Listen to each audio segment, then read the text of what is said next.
شروع اللہ کے بابرکت نام سے جو دلوں کے حال کو بہتر جاننے والا ہے۔ آج کی اس ویڈیو میں ہم خلاصہ کریں گے کیسے ایک 1600 سال پرانی قبر کی کھدائی کرتے وقت اس میں سے خون جاری ہو گیا۔ اس کی اصل حقیقت کیا ہے، جاننے کے لیے آپ ہماری ویڈیو کو لاسٹ تک دیکھیے۔ چلتے ہیں ویڈیو کی جانب۔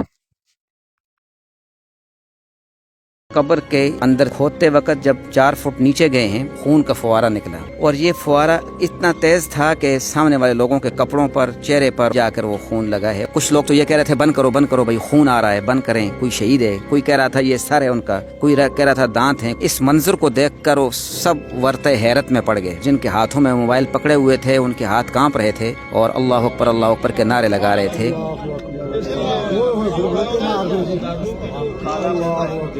کافروں کا عقیدہ ہے کہ جب ہم مر کر مٹی ہو جائیں گے ہمیں کیسے اٹھایا جائے گا، تو اللہ تعالیٰ ایک راز کو کھولنا چاہتا ہے کہ یہ دیکھو زندہ میں نے رکھا ہوا ہے۔ کوئی کمنٹ میں یہ بھی آیا ہے کہ یہ کوئی جانور نیچے مرا ہوا تھا، جانور 4 فٹ نیچے اگر مرا ہوا تو آج اس کا خون کیسے نکل رہا ہے؟ تو اس طرح کے بدبخت لوگ بھی دنیا میں موجود ہیں۔ قبر کے اندر کھودتے وقت جب اپنے شہداء اور اپنے شہداء کی عظمت اور ان کی کرامات اور اپنے معجزات کو ظاہر کرتا رہتا ہے دنیا والوں پر، تاکہ وہ عبرت بھی پکڑیں اور اللہ کی طرف آئیں۔ تو یہ قبرستان میں سمجھتا ہوں کئی صدیوں پر محیط قبرستان ہے اور ایک تاریخی قبرستان ہے۔ اس کے علاوہ بھی تمام علماء، بڑے بڑے نیک صلحاء لوگ موجود ہیں، اور یہ جو قبر پھر ہم نے بعد میں بنائی کہ بھئی یہاں کوئی آئندہ تاکہ نشاندہی کے طور پہ آپ نے بنائی جی، تاکہ آئندہ کوئی قبر نہ بنائے یہاں پر، یہ بعد میں بنائی ہے۔ اچھا، یہ پہلے نہیں تھی، بالکل صاف زمین تھی، اس طرح زمین تھی، یہ اس واقعے کے بعد بنائی ہے۔ البتہ یہ اس کے گواہ چونکہ ہماری یہ جس جگہ اس وقت ہم بیٹھے ہوئے ہیں یہ صوبہ APK کے ضلع مانسرہ کا گاؤں نیو مراد پور ہے۔ یہ بڑا مشہور گاؤں ہے نیو مراد پور، یہ مین سڑک جا رہی ہے، تو یہاں کی قبرستان ہے۔ تو یہاں کے تمام جو معززین علاقہ اور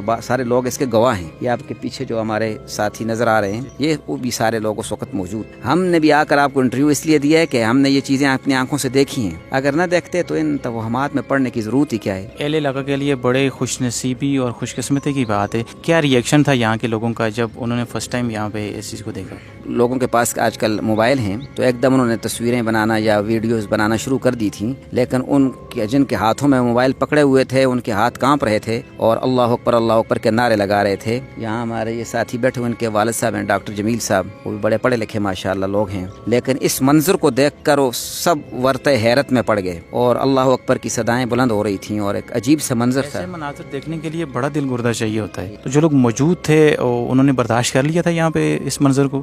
ڈر بھی گئے تھے، لیکن میں سمجھتا ہوں شہداء کی عظمت بھی ساتھ ساتھ ظاہر ہوتی رہتی ہے۔ کچھ لوگ تو یہ کہہ رہے تھے بند کرو بھائی، خون آ رہا ہے، بند کریں، کوئی شہید ہے، کوئی کہہ رہا تھا یہ سر ہے ان کا، کوئی کہہ رہا تھا دانت ہیں۔ البتہ اس وقت ڈر کی وجہ سے یا حکمت تھی اللہ تعالیٰ کی بند کر دیا، ورنہ کچھ ساتھیوں کی یہ رائے بھی تھی کہ اس کو کھول دیتے تاکہ یہ مزید راز فاش ہو جاتا اور لوگ اپنی نظروں سے۔ میں نے تو یہ کہا تھا کہ بھئی کھول دیں، اس لیے کہ اللہ اگر اپنے شہداء کو اس کا خون ظاہر کر رہا ہے تو اس کی میت کو بھی دکھا دینا چاہتے ہیں کہ یہ دیکھو زندہ ہے۔ جو لوگ کہتے ہیں نا کہ کافروں کا عقیدہ ہے کہ اذا متنا وکنا ترابا ذالک رجعٌ بعید، جب ہم مر کر مٹی ہو جائیں گے ہمیں کیسے اٹھایا جائے گا؟ تو اللہ تعالیٰ ایک راز کو کھولنا چاہتا ہے کہ یہ دیکھو زندہ میں نے رکھا ہوا ہے۔ بلکہ یہ تو قرآن کا فیصلہ ہے، جہاں بھی شہداء کی قبروں کو کھولو میرا خیال ہے زندہ ہیں، لیکن ہمارے لیے ایک بہت بڑی بات ہے نا اس علاقے کے لیے، آج تک لوگ اس بات میں خوش ہیں، اس قبرستان کا لوگ دیدار کرنے آتے ہیں۔ ہم نے ان کو کہا ہے کہ شرعی طریقے پر آئیں، دعا کریں جو اسلام کا طریقہ کار ہے۔ فوجوں کی آپ نے بات کی، سید احمد شاہ کی، اس کے اوپر تھوڑی سی آپ روشنی ڈالیں گے؟ دیکھیں، سید احمد شہید رحمۃ اللہ علیہ اور شاہ اسماعیل شہید رحمۃ اللہ علیہ، ان کی فوجیں میں نے یہاں پیچھے خاکی میں امامت کی ہے نا، وہ اس طرف